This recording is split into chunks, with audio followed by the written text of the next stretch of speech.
Às vezes o cliente quer uma coisa, como ele falou assim, eu quero aparecer. Tá, mas aparecer talvez para você só não vai ser o suficiente. Então a gente vai lá e vai falar, você quer aparecer? Tá, mas você tem que aparecer nesse momento você tem uma segunda estratégia, a terceira estratégia é venda. Então a gente bola as três e mostra para ele como é que vai funcionar. Vocês montaram uma empresa que eu posso dizer que atende uma das maiores redes da Bahia, que é a Raast, correto? Essa empresa, até onde eu vi, tem pouco tempo de mercado e ela consegue atender grandes redes de sucesso, até nacionais, mas que se concentram a maior parte na Bahia. É, o que a Raast e o que ela faz?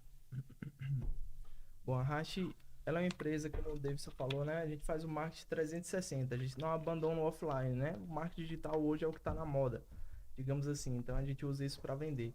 Mas na prática a gente atua com toda a estratégia de marketing. Principalmente hoje, ela é uma empresa que soluciona serviços de marketing, de inbound marketing. Qual é o inbound marketing? O que ele difere do marketing tradicional? É porque o inbound marketing ele está focado exclusivamente em atração. Então eu preciso atrair o meu potencial cliente, ou seja, a gente sempre tem que elaborar algumas estratégias para entender o público-alvo, entender quem é que a gente vai conectar, quem tem mais chances de a gente converter, e a gente cria um funil de vendas. Então, quando a gente implementa o inbound marketing, a gente está focado em atrair a pessoa. O marketing tradicional, na maioria das vezes, ele está ali interrompendo uma comunicação, entende? Às vezes você tá passando ali, você vê um outdoor, ele tá interrompendo aquilo ali e para por ali. Já no inbound marketing, justamente, ele é extremamente relacionado ao marketing digital, porque a gente atrai o possível usuário e ele entra em um funil. Então, a gente acompanha esse usuário em todas as etapas do funil para o principal objetivo que é converter. No final das contas, marketing só funciona se de fato está trazendo venda. Não adianta somente ressoar a marca da empresa e no fim das contas não ter venda. Você pode até ficar famoso, pode ser até interessante, mas se não está vendendo, não vai ter dinheiro no seu bolso e não faz sentido. Nossa estratégia consiste principalmente em elaborar um funil de vendas para o cliente, em criar uma estratégia de marketing digital onde a gente cria esse funil com clareza, acompanha todas as etapas e o objetivo final é trazer vendas, retorno financeiro para esse cliente, para que assim ele mensure o ROI. ROI é a sigla que a gente usa para definir o retorno sobre o investimento. Então, a gente sempre alinha isso com o cliente e eu acho que é um dos principais pontos que nos traz credibilidade é essa. Para a gente sempre entregar relatórios e métricas com precisão para o cliente, a gente consegue mostrar para ele não somente o retorno que ele está tendo, mas o retorno que ele está tendo com o nosso investimento. Porque ele vai investir na nossa empresa, no nosso produto e nas demais mídias digitais a fim de aumentar o retorno financeiro dele. Na maioria das vezes o pessoal só contrata a gente por causa disso. É óbvio, Facilmente. é lógico. Não é, Mas não é por assim, causa dos olhos bonitos, não? mas, No final das contas é mas, sempre Não, isso. os olhos bonitos são de Davidson, mas Eu ia né? eu falar quero isso. reforçar isso porque é o seguinte, Vai lá, vai o que lá. que acontece? Já teve um público que veio claramente somente com o objetivo de ressoar a marca. Então, tipo Sim. assim, era um público que queria somente o quê? Que a gente fizesse um vídeo, por exemplo, para ir na televisão. Só que hoje, em comparação, devido ao tráfego pago que eu expliquei para vocês, o tráfego pago é tão forte hoje porque ele traz escala e a gente consegue avaliar cada ponto daquela mídia. Pessoal, ou encosta um pouquinho o microfone, ou encosta nele e fala mais alto, por Perfeito, favor. perfeito. Muito obrigado, gente. Podem Então, Acho que eu continuar. tô bem aqui, não tô o não? tráfego pago, ele Fica mais avalia fácil. isso, essa mídia com clareza. Então, a gente sabe o que está acontecendo com a nossa mensagem que está sendo veiculada nos seus mínimos detalhes. Eu sei cada centavo que está sendo gasto de forma eficiente. E aí a gente otimiza as campanhas. Isso é importante porque, às vezes, o cliente vem para a gente e só fala assim, tem esse público que eu mencionei, que ele quer só o brand da marca. Esse público geralmente é um público que tem um poder aquisitivo maior, é uma empresa consolidada e quer apenas aparecer, só quer ficar famoso, entendeu? E tem o público que só quer um Instagram. Ele chega pra gente e fala, eu quero um Instagram. Ele só fala isso, eu quero um Instagram bonito. Por quê? Porque ele ouviu de alguém, ó, tem que postar no Instagram. Você tem que ter um Instagram. Todo mundo hoje fala que você tem que ter um Instagram por causa do marketing digital. Só que não se resume a isso. A gente tem que avaliar o seu perfil, o seu mercado, entender as estratégias, seu público-alvo, principalmente o público-alvo, para definir o melhor canal que a gente vai veicular a sua mensagem. Porque às vezes você tem um bom Instagram, não vai te trazer retorno nenhum, não vai te trazer visibilidade nenhum, porque o seu conteúdo não atrai de forma nenhuma com isso aí. Beleza? Aí por isso que foi importante explicar esse ponto, senão não Esse faz até traz um sentido. ponto que eu vou deixar, depois deixar, eu vou trazer aqui. Assim, dentro do que você perguntou e o que Érico explicou, eu acho que assim, o grande diferencial, na verdade, né, que a gente tem na Hash hoje, é isso que ele acabou de falar, que, tipo assim, o cliente chega procurando a gente por um motivo. Ele quer aquilo. E assim, por experiência que nós tivemos antes, a gente sabe que assim, fazer o que o cliente quer geralmente vai dar problema. Porque mais cedo ou mais tarde ele vai chegar e falar assim, cara, não tá compensando porque eu preciso estar mandando. Eu preciso fazer. Então, tipo assim, é uma coisa que a gente. Não é que a gente impõe, mas a gente mergulha, o cliente mergulha na jornada. Então, tipo assim, a gente não. A gente tira o imediatismo dele, porque a gente sabe que marketing, publicidade, propaganda não é imediata. Você tem um efeito imediato da visualização, da visibilidade, mas o efeito final dificilmente vai ser imediato, sabe? A não ser que seja uma ação de compra, uma ação de venda, que é tipo assim, uma mega promoção específica, né? Mas eu acho que é basicamente isso. A gente faz o cliente mergulhar no processo com a gente e ele passa a entender de marketing também. E ele passa a dar mais credibilidade e a gente começa a mostrar para ele que a gente não vai fazer o que ele quer. A gente começa a mostrar o que ele precisa. E aí ele entende o que ele precisa e ele começa a dar mais credibilidade e ele começa a enxergar os resultados. Porque às vezes o cliente quer uma coisa, como ele falou assim, eu quero aparecer. Tá, mas aparecer talvez para você só não vai ser o suficiente. Então a gente vai lá e vai falar, você quer aparecer? Tá, mas você tem que aparecer nesse momento você tem uma segunda estratégia, a terceira estratégia é venda. Então a gente bola as três e mostra para ele como é que vai funcionar. Ele consegue visualizar a partir daí já. Então, aí ele entende que o processo não é tipo assim, não é o que eu quero. Ele tem que entender o que eu preciso. Que a maioria das pessoas que procuram pelo marketing, dos dois, né? Tipo assim, no final das contas, ou eles não entendem, eles não sabem o que querem, eles estão procurando ainda, eles querem alguma coisa, mas não sabem o que querem, ou porque eles estão extremamente desesperados por alguma coisa e acham que assim, a gente vai fazer uma ação aqui e vai dar resultado. E aí é onde a gente. O grande diferencial da Racha é esse, a gente mostrar no 360, a gente acolhe o cliente, né? A gente abraça, a gente faz ele mergulhar, ele participa de todo o processo. Do começo até a.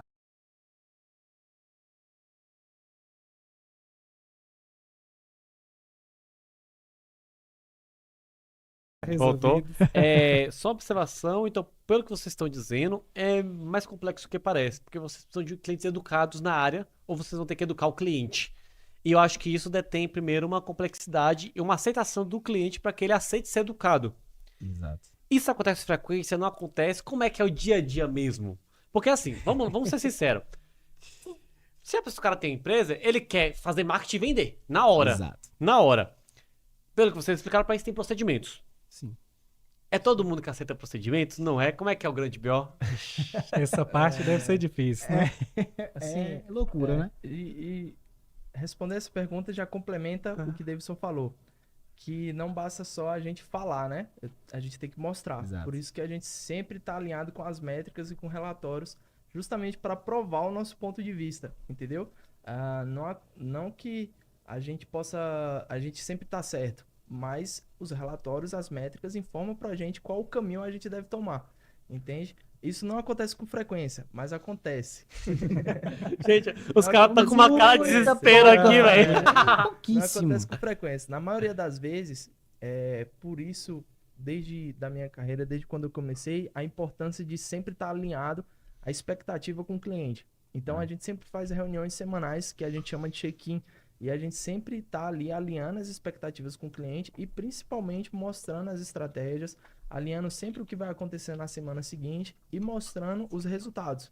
Ou seja, as métricas que a gente trouxe através do tráfego pago, das mídias sociais, a relevância dos conteúdos do cliente para o público dele, para assim a gente ter autonomia para a gente executar a nossa estratégia, entende? Então a gente tem que mostrar e aí dessa forma a gente consegue educar. Naturalmente a gente vai educando, não necessariamente o cliente já aceita ser educado, é natural. E não é uma coisa entende? imposta, né? Tipo assim, Exato, a gente vai é mostrando algo mesmo. que vai acontecendo e cada vez mais isso aumenta a nossa credibilidade, ele vai confiando na gente e aí ele consequentemente vai investindo mais porque ele entende que a gente mesmo direciona ele, olha, agora vale a pena você injetar um pouco mais de verba, que é no tráfego pago, onde você pode escolher o tanto de dinheiro que você coloca na plataforma, para assim você veicular sua mensagem. Então tudo isso é alinhado. Mas acontece sim do cliente chegar e falar assim, cara, tem Tá que ser tudo assim, errado. tem que ser assado, tá Uhum. tudo errado. Falta chegar, E você não aí, sabe ó, o que você tá fazendo, não. Deixa que eu e vamos faço. supor, ele contrata a gente pra gente fazer a gestão do rede social, fazer tráfego pago, só que no fim ele quer que a gente vá lá na empresa dele, que a gente faça um vídeo dele, que a gente faça um podcast dele, que a gente faça um make-off dele, que a gente maqueie ele, que ele quer que, sabe, que a gente traga todo o equipamento Mas de última geração. vocês vendem o pacote de maquiagem também incluso? Como é que é? Ah, Não faz não, parte, não. não, né? Nada Ainda que a gente não dê um Ainda- jeito. Ainda não, Não Quando tem quando a problema, se produtora quiser. tiver no ar, Vocês Porque têm muito pagando bem problema que mal também. Vocês têm muito problema também com aquele tipo de cliente que você faz todo o trabalho, desenvolve o produto e no final ele não queria bem isso, tá Ó, faltando uma coisinha de- e nunca sabe o que é. Isso é. peraí que alguém vai cometer um crime de ódio aqui. Davidson vai complementar. Pronto, Mas joga assim, aí. a gente já aprendeu muito sobre isso. E digamos assim, o que que difere a gente, por exemplo, não é falando nada contra as gráficas. Mas assim, a gráfica hoje produz muita peça em massa, sabe? Então ela vai produzir uma arte, o cliente não gostei, ele vai lá e faz outra. Não gostei, vai lá e faz outra. O que que a gente faz pra gente reduzir essa taxa de rejeição? É um briefing. O que é o briefing? São algumas perguntas que vai direcionar a gente na criação do projeto. Então eu vou perguntar pra você, por exemplo, qual posicionamento você quer adquirir com sua marca? Qual sensação você quer que as pessoas tenham ao ver a sua logo no produto? São perguntas específicas que envolvem na criação da identidade visual da empresa e isso direciona para a gente. Então, passar o briefing é obrigatório antes da gente iniciar a estratégia de qualquer peça visual. Então, a gente não tem alteração de peça, beleza? Alteração de peça com frequência gera custo adicional, só que na prática, obviamente, né? Se a gente entregar uma peça e o cliente falar assim, não gostei, tá muito nada a ver, não quero, obviamente a gente vai alterar. Só que isso não acontece devido ao briefing, entende? E Vocês também, já fazem toda essa preparação com exato, o cliente para ele já... e também a qualidade do profissional. Modéstia à parte, Davidson é excelente profissional e ele faz peças excelentes, tipo assim, não tem como o cara falar que tá ruim, sabe? Na maioria das vezes, forçar assim, demais a barra. pode não ser o que o cara esperava, Sim, mas ele fala ele assim, velho, tá reconhece. impecável, entendeu? Tem O projeto até tá lindo. Mas quem sofre com isso é desse. Eu tenho uma situação, inclusive, que foi assim, um amigo meu me pediu pra fazer uma marca, fazer o redesign da marca dele.